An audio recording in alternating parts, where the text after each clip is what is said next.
Hello guys, entertainment की खुफिया और धमाकेदार खबरों के लिए हमारे चैनल रिवीलिंग इनसाइट को सब्सक्राइब करना मत भूलें।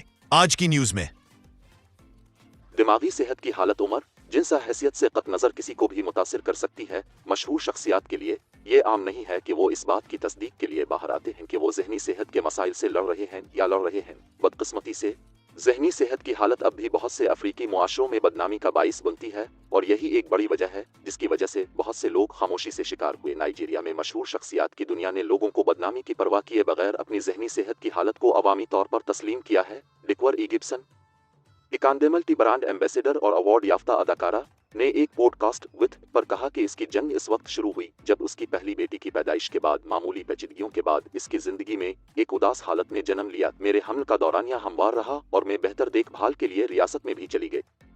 विलादत के बाद मुझे हल्की सी पेचीदगी हुई और मैं एक उदास हालत में थी। मैं एक तरह से बाद अज पैदाइश डिप्रेशन का शिकार हो गया था। मुझे ये भी एहसास नहीं हुआ कि ये सब कब शुरू हुआ। मुझे सिर्फ ये मुस्तकिल उदासी थी, खुशी की कमी, तकरीबन जैसे मैं खुशी तक पहुंचने के लिए जिदोजहद कर रहा हूँ।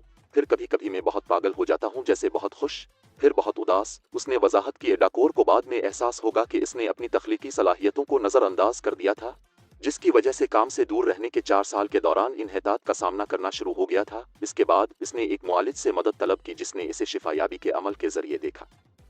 बिल्स बेलागन, म्यूजिक मैनेजर और नाइजीरियन म्यूजिक दीवा के अजनबी शौहर टीवा सैविज ने डिप्रेशन के साथ अपनी जिदोजहद का इंकिशाफ किया। 2016 में किसी वक्त खानदानी चैलेंजों के नतीजे में पैदा होने वाले इस जहनी सेहत के तनाव ने इसे खुदकुशी की कोशिश करने पर मजबूर किया। लिब की तरफ से शाये होने वाले एक खुसूसी में एक एनी शाहिद चकवामा अनी, जिसने खुदकुशी को देखा, इन लोगों में से एक था जिन्होंने टेबल्स को आखिरकार लाइको टूल पिल से खींच लिया। लिब की पोस्ट के मुताबिक एक कार ने उनकी अपनी मिस्टर एनी को पीछे से टक्कर मारी, जिससे इसकी कार को नुकसान पहुंचा। उसने कहा कि वो कार से बाहर निकला और इस गाड़ी के ड्राइवर के पास पहुंचा जिसने इसे टक्कर मारी थी।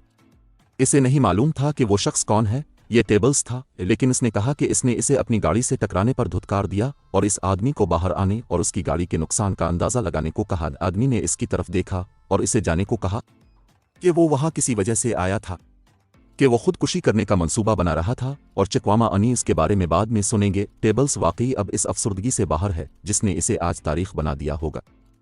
टीवा वहशीतेवा सैविज ने यह भी एतराफ़ किया कि वो अपनी जिंदगी के किसी मोड़ पर डिप्रेशन से लड़ी थी। टीवा के साथ एक पॉडकास्ट में उसने याद किया जब वो बहुत कम उम्र थी और बरतानिया में स्कूल के दौरान नस्ल परस्ती और गुंडागर्दी की वजह से 2 बार खुदकुशी करना चाहती थी। वो मुझे अफ्रीकी लड़की फोफो कहते हैं। हमने सुना है कि अब के खाने से बदबू आती है। ये इतना बुरा था कि मैंने लफ्जी तौर पर 2 बार खुद को मारने की कोशिश की। मैं अफसुर्दा और गुंडागर्दी का शिकार थी। उसने कहा, वो दोपहर के खाने के वक्फे के दौरान मेरे बालों को झाड़ देते थे। किसी वक्त मैं पुलिस को बस में ले जाता था। मैंने बलीच करना चाहा और अपने बाल उगाने लगे।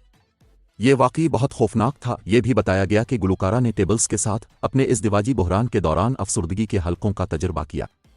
रहमती गबीनालीवुड अदाकारा मर्सी एग्बे ने इंकिशाफ किया कि वो अपने करियर और ज़ाती ज़िंदगी में दरपेश चैलेंजेस की वजह से किस तरह डिप्रेशन का शिकार। तब से वो जहनी सेहत से मुताल्लिक आगाही के बारे में आवाज़ उठा रही है।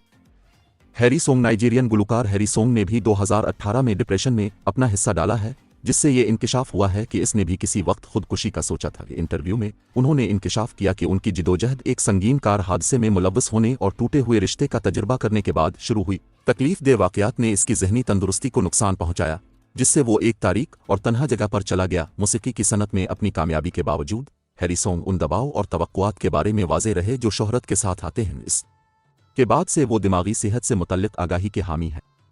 संथिया मॉर्गन, रीगे / डांस हाल गुलकारा संथिया मॉर्गन ने डिप्रेशन के साथ अपनी जिदोजहद और उसके मौसीकी के करियर को किस तरह मुतासिर किया, इसके बारे में बात की। इसने अब वापसी की है और जहनी सेहत से मुताल्लिक आगाही की वकालत कर रही है। डैडी फ्रीज, मीडिया की मुतनाज़ा शख्सियत डैडी फ्रीज ने डिप्रेशन के साथ अपनी जिदोजहद और उसने उनकी ज़िंदगी और ताल्लुकात पर किया असर डाला, इसका इश्तिराक किया। हालिया बरसों में फरीज को अपने गैर रिवायती ख़यालात और रिवायती मजहबी अकायद को चैलेंज करने की वजह से अवामी रद्द-ए-अमल और तनकीद का सामना करना पड़ा है। फरीज की जहनी सेहत की जंग ऑनलाइन नफरत और साइबर धोंस की वजह से बढ़ गई है, जिसका उसे मुसलसल सामना है। दिमागी सेहत के साथ फरीज की जंग ऑनलाइन गुंडागर्दी के नुकसानदेह असरात की याद दहानी के तौर पर काम करती है और मुसीबत के वक्त किसी की जहनी तंदुरुस्ती को तरजीह देने की अहमियत का काम करती है। दिमागी सेहत एक ऐसी सूरत हाल है जिससे बहुत से बालिग अफराद लड़ते हैं, जो तकलीफ दे तजुर्बात, टूटे हुए ताल्लुकात, खानदानी बहरान, तवील मुद्दती मायूसी आबाज मकासद के हुसूल में ताख़ीर के नतीजे में बढ़ सकती है। दिमागी सेहत को तरजीह देने का मशवरा दिया जाता है क्योंकि मंदी नाकाबिल वापसी नुकसान का बाइस बन सकती है।